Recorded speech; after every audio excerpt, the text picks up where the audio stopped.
आजको यस भिडियोमा हामी यो भोल्युमेट्रिक एनालाइसिसको पार्ट 6 हेर्दैछौँ। यो this is complete part of this volumetric analysis र यो कहाँको क्लास 12 को सेकेन्ड च्याप्टर, क्लास 12 को सेकेन्ड च्याप्टर भोल्युमेट्रिक एनालाइसिस पार्ट 6 यो लास्ट पार्ट हेर्दैछौँ र पार्ट 5 सम्म धेरै कुराहरू एक्सप्लेन गरिसकेको छ र यहाँ भिडियोमा खाली बुझ्ने हो, यो भोल्युमेट्रिक एनालाइसिस बुझ्ने हो। यो कम्प्लिट भएपछि म न्युमेरिकलहरू पनि सल्भ गर्नेछु र जसलाई नोट चाहियो मलाई कन्ट्याक्ट गरेपछि म पीडीएफ पठाइदिनेछु यो च्याप्टरको। जस्तो इन्डिकेटर, यहाँ पहिला के हेर्नु छ, इन्डिकेटर। जस्तो सिम्पल इन्डिकेटर बुझ्न यहाँ मैले बिकरमा suppose 10 ml HCl hydrochloric acid लिए। हाइड्रोक्लोरिक एसिड लिए, अब यसलाई यहाँ के एड गरेर NaOH सोडियम हाइड्रोक्साइड यो सल्युसन, यो 10 ml हाइड्रोक्लोरिक एसिड सल्युसन छ भनेको एसिड बेस रियाक्सन गर्छ भने न्युट्रलाइजेसन हुँदैछ। दुईटाको बिचमा रियाक्सन गरेर न्युट्रलाइज हुँदैछ।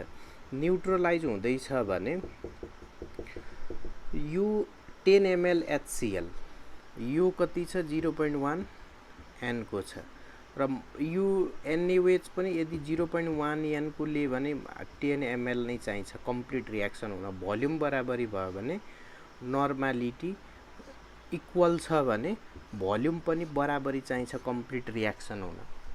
अनि यो 10 ml छ भने यो 10 ml हाल्दैखेरि यो कम्प्लिट न्युट्रलाइज हुन्छ।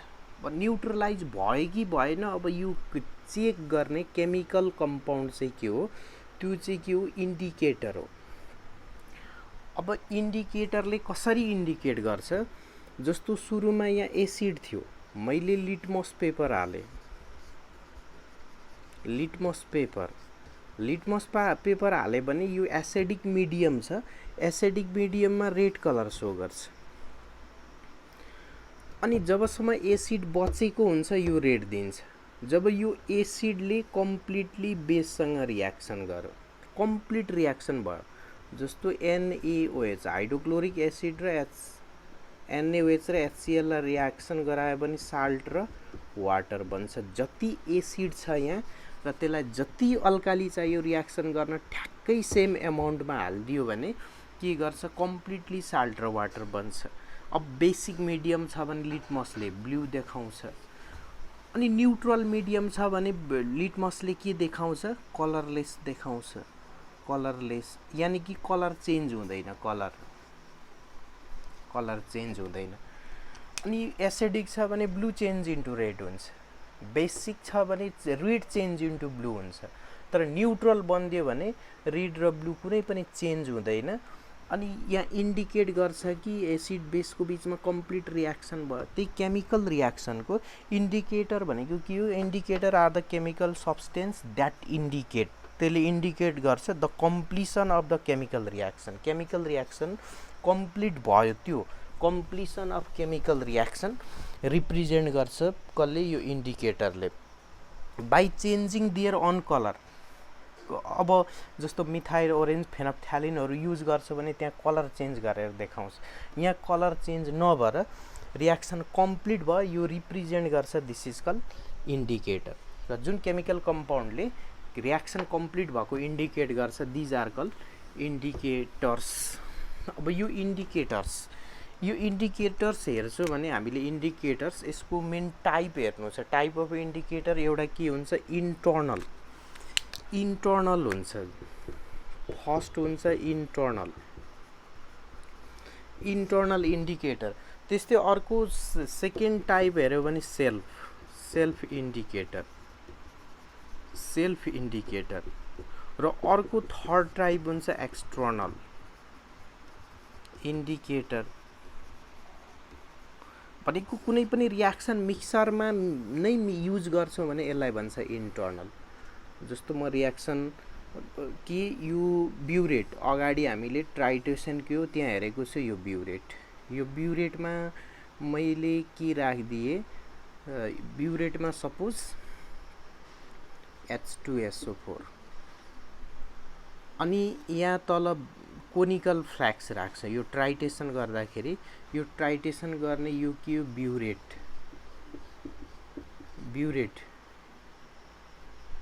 यो ब्युरेट यो डिभाइसको नाम। अनि म के गर्दैछु ल सिम्पल लिने HCl हाइड्रोक्लोरिक र NaOH को बीचमा रियाक्सन गर्दैछु HCl र NaOH को बीचमा। अनि मैले यहाँ के लिए NaOH लिए यो NaOH लिए यहाँ फिनोप्थ्यालिन हाल्दिए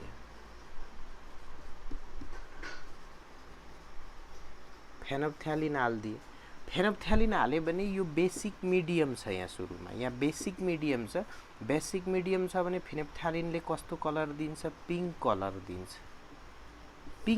दिन्छ। अनि मैले यहाँबाट अब यहाँ हाइड्रोक्लोरिक एसिड राखेको छु, सपोज यहाँ एसिड राखेको छु, यहाँबाट अब एसिड हाल्न थाले भने यो एसिड र बेसको बीचमा रियाक्सन हुन थाल्यो। एसिड HCl र NaOH को बीचमा रियाक्सन हुन थाल्यो भने यहाँ के दिन्छ NaCl plus H2O water salt र वाटर। जब यहाँको बेससँग यहाँको एसिडले कम्प्लिट रियाक्सन गर्दै ठ्याक्कै रियाक्सन गर्यो, धेरै एसिड पनि परेको छैन, यहाँ जति बेस छ यसलाई कम्प्लिट रियाक्सन गरिदियो भने एसिडले र हामीले यसलाई बन्द गरिदियो भने त साल्ट र वाटर मात्रै बच्छ। अब बेसिक मिडियम सक्यो, न्यूट्रल मिडियम बन्यो। न्यूट्रल मिडियममा यो फेनोप्थ्यालिन कलरलेस हुन्छ भनेपछि बेस सकिने बित्तिकै यसको पिङ्क कलर के हुन्छ कलरलेसमा चेन्ज भइदिन्छ भनेपछि रियाक्सन कम्प्लिट भयो, इन्ड पोइन्ट आयो, यो रिप्रेजेन्ट गर्छ। तर हामीले यो इन्डिकेटर फेनोप्थ्यालिन यो रियाक्सन गर्ने मिक्सरमै मिक्स गरेर युज गर्छौँ भने त्यसलाई के भन्छ इन्टर्नल इन्डिकेटर। फिनोप्थ्यालिन मिथाइल ओरेन्ज यिनीहरू के हो इन्टर्नल। र अर्को सेल्फको मिनिङ के यहाँ हेरौँ। सेल्फको मिनिङ म देखाउँदैछु। सेल्फको मिनिङ जस्तो मैले KMNO4 यहाँ के राख्ने KMNO4 यसको कस्तो कलर पिङ्क कलर हुन्छ। पिङ्क भन्दा पनि यसको पर्पल कलर देखाउँछ, पर्पल कलर अर पिङ्क पनि भन्छ, पर्पल कलर हो। र यहाँ चाहिँ के लिए मैले अक्ज्यालिक एसिड प्लस H2SO4 एसिडिक मिडियममा। अब के गर्न थालेँ म रियाक्सन गर्न थालेँ। यहाँबाट KMNO4 पिङ्क कलरको सल्युसन हाल्दैछु भने यो अक्ज्यालिक एसिड र H2SO4 सँग यो KMNO4 ले रियाक्सन गर्छ। रियाक्सन गर्यो भने यो रियाक्सन गर्यो, यहाँ आएको KMNO4 ले रियाक्सन गर्यो भने यो KMNO4 अर्को कम्पाउन्डमा चेन्ज भयो, रियाक्सन गरेर चेन्ज भयो भने यो कलर हरायो। कलरलेस भनेको कलर हराउँदै जान्छ। तर जब अक्ज्यालिक एसिड र H2SO4 यहाँ सकियो भने अब यो यहाँबाट यहाँ आएको KMNO4 मा रियाक्सन हुन छोड्यो भने यहाँको पिङ्क कलर आइदिन्छ। पिङ्क कलर आयो भने हामी के बुझ्छौँ यहाँ तलको अक्ज्यालिक एसिड र H2SO4 सकियो भनेपछि यहाँ अर्को इन्डिकेटर हाल्नु परेन। यहाँ भएको अक्ज्यालिक एसिड र H2SO4 सकियो भनेर कसले रिप्रेजेन्ट गर्छ। सुरुमा KMNO4 को कलर हराउँदै थियो, रियाक्सन गर्दै थियो। जब यो दुईटा सिद्धियो भने यहाँ आएको KMNO4 ले रियाक्सन गर्न छोड्यो, पिङ्क कलर दियो। पिङ्क कलर दिनु भनेको रियाक्सन कम्प्लिट। सेल्फ भनेको रियाक्टेन्ट आफैले आफ्नो कलर कुनैले चेन्ज गरेर इन्ड पोइन्ट रियाक्सन कम्प्लिट भएको रिप्रेजेन्ट गर्छ भने त्यसलाई के भन्छ सेल्फ इन्डिकेटर। र एक्सटर्नल इन्डिकेटर भन्छ अर्को। जस्तो एक्सटर्नल इन्डिकेटर भनेको यो चाहिँ रियाक्सन सिस्टममा युज गर्दैनौँ, बाहिर युज गर्छौँ भने त्यसलाई के भन्छ एक्सटर्नल। जस्तो पोटासियम फेरिसाइनाइड K3FeCN6 यो पोटासियम फेरिसाइनाइड यो चाहिँ हामी युज गर्न सक्छौँ एक्सटर्नल इन्डिकेटरको लागि। कतिखेर एक्सटर्नल इन्डिकेटर जस्तो फेरस सल्फेटलाई पोटासियम डाइक्रोमेट K2Cr2O7 सँग म रियाक्सन गराउँदैछु, दुईटा सल्युसनको रियाक्सन गर्दैछु। अब फेरस सल्फेट छ भने योसँग एउटा प्रोडक्ट दिन्छ। अनि यो पोटासियम डाइक्रोमेटले फेरस सल्फेटलाई फेरिक सल्फेट बनाउँछ Fe2SO43 फेरिक सल्फेट बनाउँछ भने योसँग अर्कै कलर सो गर्छ भनेपछि यहाँ पहिला के गर्ने फेरस सल्फेट राख्ने, त्यसमा K2Cr2O7 राख्ने, दुईटालाई रियाक्सन गराउने। अब रियाक्सन कम्प्लिट भयो कि भएन यहाँबाट थोरै झिकेर यो इन्डिकेटरमा हाल्ने। यदि फेरस सल्फेट छ भने फेरस सल्फेटवाला टेस्ट दिन्छ, सबै फेरिक सल्फेट बन्यो भने फेरिक सल्फेटवाला टेस्ट दिन्छ। भनेको यो मिक्सरमा युज गरेनौँ, बाहिरै यो टेस्ट गर्न युज गर्छ भने this is called external indicator. यो टाइप अफ इन्डिकेटर थियो, भनेको इन्टर्नल, सेल्फ र एक्सटर्नल 3 टाइपको इन्डिकेटर हुन्छ। यो सिम्पल हो, यो अलिकति हेऱ्यौँ यो भयो। र यो इन्डिकेटरको क्यारेक्टरिस्टिक्स भन्छ, यो मैले भनिहालेँ, म नोट जसलाई इन्ट्रेस्ट लाग्छ भन्ने म पठाइदिन्छु। तर यो के हुनुपर्छ, यो गुड इन्डिकेटर हुनको लागि इन्डिकेटरको न्यारो वर्किङ पिएच रेन्ज हुनुपर्छ। जस्तो हाम्रो पिएच 1 देखि 14 सम्म छ भनेको पिएच को रेन्ज थोरै रेन्जमा काम गर्ने हुनुपर्छ। त अहिले यहाँ हामी हेर्दै पनि छौँ यो ग्राफमा, the colour change should be sharp and stable. एउटा कलर थियो अर्कोमा गयो, एकछिन आयो हराइहाल्यो भने त्यो स्टेबल भएन, लङ स्टेबल कलर आउँछ। अनि कलर चेन्ज अघि पिङ्कबाट कलरलेस भनेको सार्प चेन्ज आयो, त्यस्तो गुड इन्डिकेटरलाई भन्छ गुड कलरको। र एक ड्रप स्मल ड्रप हाल्दाखेरि नै यो काम गर्ने खालको हुनुपर्छ, त्यो चाहिँ के हो, गुड इन्डिकेटर हो। र यहाँ हामीलाई अर्को के पढ्नु छ, एसिड बेस ट्राइटेसन। अनि एसिड बेस ट्राइटेसनमा हामीलाई हेर्नु के छ, pH curve and selection of indicator भन्छ। र यो यसको लागि हामीले एउटा टेबल हेर्नु पर्यो। म जस्तो यहाँ टेबल देखाइदिन्छु अलिकति, जस्तो यो टेबल यहाँ देखाउँदैछु म। पहिला यो टेबल हेरौँ, त्यस पछाडि some common indicator and pH range. जस्तो मिथाइल ओरेन्ज छ, मिथाइल ओरेन्ज अनि यो मिथाइल ओरेन्ज छ, त्यस्तै मिथाइल रेड हुन्छ अर्को, मिथाइल रेड। त्यस्तै अर्को के हुन्छ, फेनोल्फ्थ्यालिन,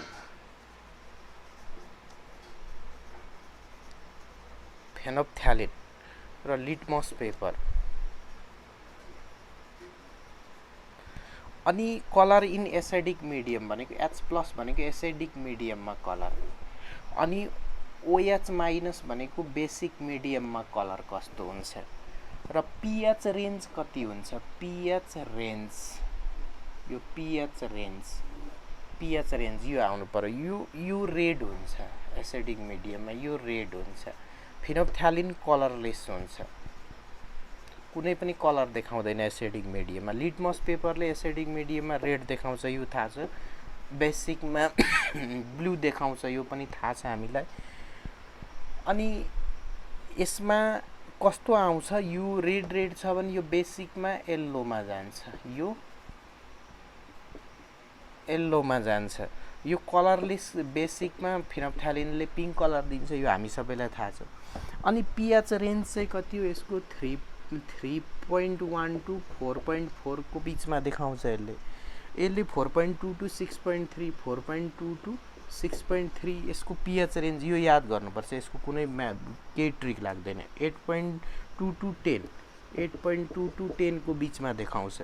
र यसमा 5.5 to 8 हो यसको वर्किङ पिएच रेन्ज, भनेको कुन पिएचमा काम गर्छ यसले इफेक्टिभली, यो पिएच रेन्ज। यो भयो भने pH curve and selection of indicator भन्छ अर्को, pH curve and selection of indicator. र यो हेर्नको लागि म पहिला के बनाउँछु, यहाँ अलिकति ग्राफ देखाउँदैछु। जस्तो ग्राफ यो ग्राफमा हामी कसरी प्लट गर्छौँ, त यतातिर पिएच राख्छौँ। पिएच भनेको 1 2 3 4 5 6 7 8 9 10 11 12 13 14 भनेको पिएच 14 13 12 11 10 9 8 7 6 5 4 3 2 1। अनि यहाँ के गर्दैछु, भोल्युम अफ अल्काली एडेड यो गर्दैछु। यतातिर चाहिँ भोल्युम अफ अल्काली लिँदैछु भने यो सायद हामीलाई थाहा होला पिएच भनेको न्युट्रल हो। अनि pH घट्यो भने एसिडिटी बढ्छ, pH बढ्यो भने बेसिसिटी बढ्छ, बेसिसिटी बढ्दै बढ्दै बढ्दै स्ट्रङ बेसिक pH 14 तिर हुन्छ र स्ट्रङ एसिडिक यो 1 तिर हुन्छ। र यदि मैले हाइड्रोक्लोरिक एसिड लिए भने यहाँ यो ग्राफ अब कसरी आउँछ, ग्राफ यसरी आउँछ। जस्तो HCl हाइड्रोक्लोरिक एसिड लिए स्ट्रङ एसिड यतातिर पर्छ र NaOH लिए भने स्ट्रङ बेस लिए, यहाँ हेर्ने स्ट्रङ बेसको pH 14 तिर हुन्छ, स्ट्रङ एसिडको pH 1 तिर हुन्छ। त ग्राफ कसरी जान्छ, यसरी जान्छ, यसरी जान्छ। अझै यहाँ ग्राफ अलिकति मिलेन, यो यसरी जान्छ, यसरी यसरी जान्छ। अनि वीक एसिड लिए, जस्तो वीक एसिडमा मैले के लिए CH3COOH carboxylic acid organic acid लिए भने यो वीक एसिड हो। वीक एसिडको कति यो 4 तिरबाट यसको pH रेन्ज सुरु हुन्छ, 4 तिरबाट pH रेन्ज सुरु भयो यहाँ 4 तिरबाट, र अर्को अब यो 9 तिरबाट, यो 9 को सिधा यहाँ 9 तिर, र वीक बेस लिन्छ भने त्यसको pH 10 तिर हुन्छ, 10-11 तिर। भनेपछि यहाँबाट यसरी गयो, यसरी गयो। जस्तो NH4OH लिए, NH4OH लिए, NH4OH लिए, weak acid weak base, strong acid strong base. अब यो ग्राफ कसरी आउँछ, यदि यो ग्राफ हेर्ने हो भने के हेर्दैछु, pH curve and selection of indicator. यो फ्रिक्वेन्टली यहाँबाट क्वेसन हामीलाई सोधिराख्छ यो pH रेन्ज एन्डबाट। अनि र एसिड र बेसको बिचमा हामी रियाक्सन गर्दैछौँ भने this is called acid base titration. र के भनेको थियो अगाडि, ट्राइटेसन गर्दाखेरि यो डिभाइसको नाम यो ब्युरेट, यो ब्युरेटमा मैले अल्काली राखेँ, र यहाँ कोनिकल फ्ल्याक्समा के गरेँ, यो कोनिकल फ्ल्याक्समा यहाँ एसिड राखेँ। अब के गर्छु, यो एसिडिक सल्युसन छ। अब यहाँ मैले एसिडिक सल्युसन भनेको एसिडिक छ भने pH कम छ, अनि अल्काली भनेको यसको pH हाई छ, pH 14, यो न्यूट्रल, यता एसिडिटी बढ्यो यता बेसिसिटी बढ्यो। यो pH स्केल यहाँ 0 to यो 14 सम्म। अब यो भइदियो। अब यहाँ हेर्ने अब के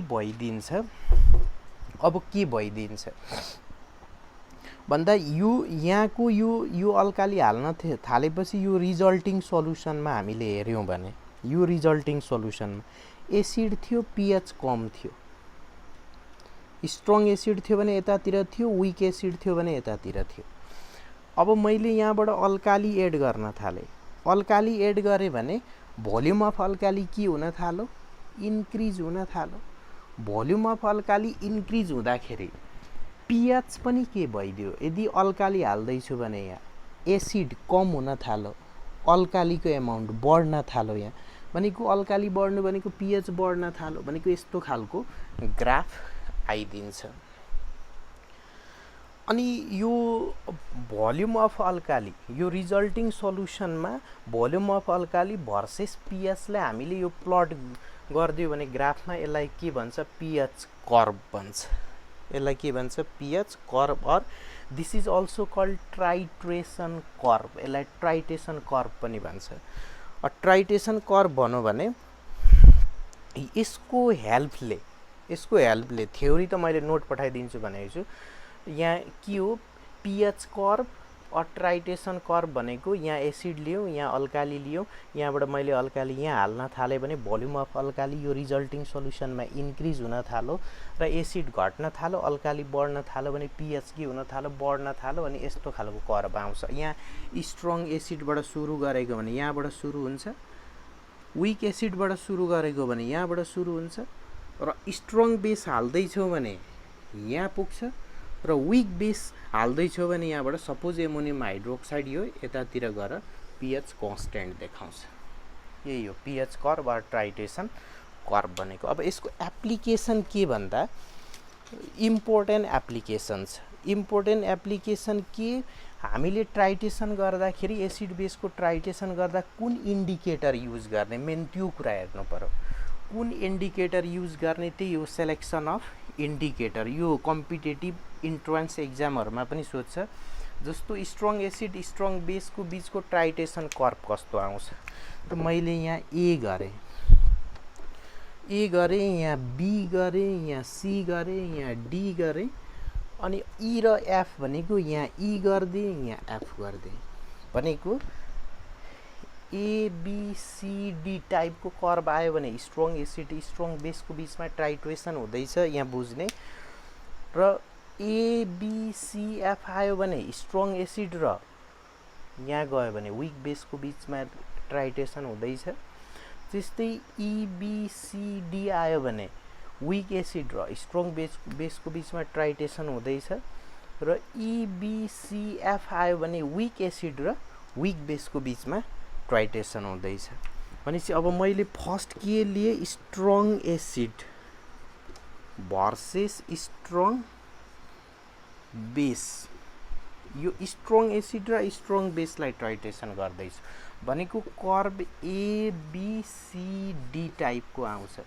यो ए बी सी डी टाइपको आउँछ। अनि ए बी सी डी टाइपको यो कर्भ आइदियो भने यसमा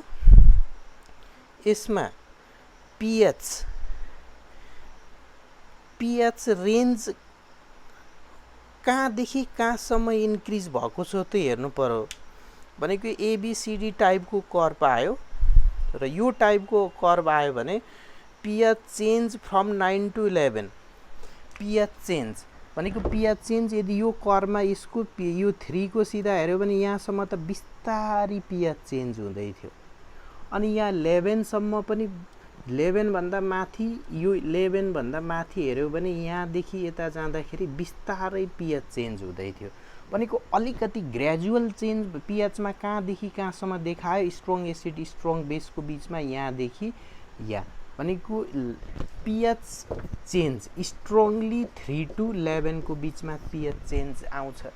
भनेपछि 3 देखि 11 को पीएच रेन्जमा काम गर्ने इन्डिकेटर कुनै पनि हामी इन्डिकेटर युज गर्न सक्छौँ। Methyl orange, methyl red, phenolphthalein, litmus paper, all indicator are used. भनेको सबै इन्डिकेटर हामी युज गर्न सक्छौँ। यो बीचमा पीएच यो बीचमा काम गर्ने रहेछ। स्ट्रङ एसिड स्ट्रङ बेसको बीचमा सबै इन्डिकेटर युज गर्न सकिन्छ। त्यस्तै titration between weak acid and strong base, जस्तो मैले यहाँ अब विक एसिड र स्ट्रङ बेसको बीचमा विक एसिड र स्ट्रङ बेस भनेको कर्भ भनेको EBCD टाइपको आउँछ। भनेको कर्भ कस्तो आउँछ EBCD टाइपको आउँछ। यसमा पीएच सडन चेन्ज कहाँदेखि कहाँसम्म देखाउँछ भन्दा अब यो कर्भ हेर्दैछु अहिले त यो कर्भ हेर्दैछु भनेपछि यहाँ 6 सम्म त यो बिस्तारी चेन्ज हुँदैछ, 6 to यहाँ 11 को बीचमा। भनेको पीएच चेन्ज कहाँ हुँदो रहेछ 6 to 11 को बीचमा। अनि 6 to 11 को बीचमा पीएच चेन्ज हुने भनेको त यो 6 हुनु पर्यो। भनेको कुन भयो यो। र विक एसिड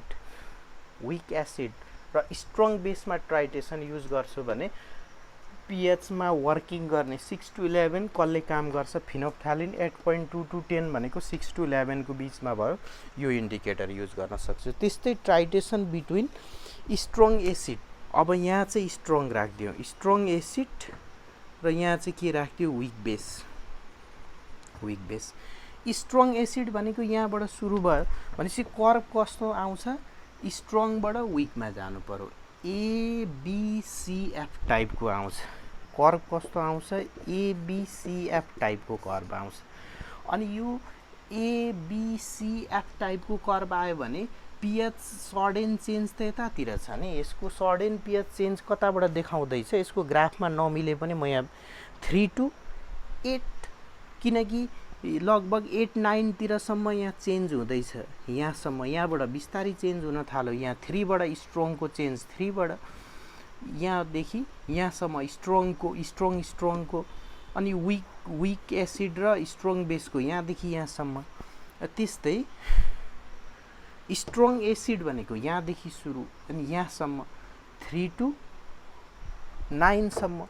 pH चेन्ज कहाँदेखि 3 to 9 या 10 हामी यो लिन सक्छौँ। 9 to 10 सम्म चेन्ज आउँछ। 3 देखि 10 सम्म चेन्ज हुने कति? 3 देखि 10 सम्म चेन्ज हुने भनेको यो weak acid strong acid versus विक बेसमा, स्ट्रङ एसिड भर्सेस विक बेसमा 3 to 10 होइन, 3 to बाबु 3 to 10 सम्म। 3 to 10 सम्म गयो भने त हामी कुन कुन इन्डिकेटर युज गर्न सक्छौँ यसमा? यसमा मिथाइल ओरेन्ज 3 भन्दा माथि यो युज गर्न सक्छौँ। यो 10 टच गरौँ, यो युज गर्न सक्दैनौँ, तर लिटमस पेपर हामी यसमा युज गर्न सक्छौँ। र विक युज गऱ्यौँ भने अर्को 4 टाइपमा के हो? Weak acid versus weak base. Weak भनेको यहाँदेखि यहाँसम्म, 6 देखि 9 सम्म। 6 देखि 9 को बिचमा काम गर्ने भनेको कुनै पनि म्याच खाँदैन। 6 देखि 9 मा यो 10 गयो, यो 8 भित्रै 9 सम्म जाँदैन भनेको 6 देखि 9 सम्म गर्ने कुनै पनि छैन भने विक एसिड विक बेसको बिचमा यहाँ ट्राइटेसन क्यारी आउट गरिँदैन। This is selection of indicator. यो थ्योरी कम्प्लिट भयो च्याप्टरको 6 वटा पार्टमा छ। त अर्को भिडियोमा म के सुरु गर्नेछु, यसको न्युमेरिकल सल्भ गर्नेछु।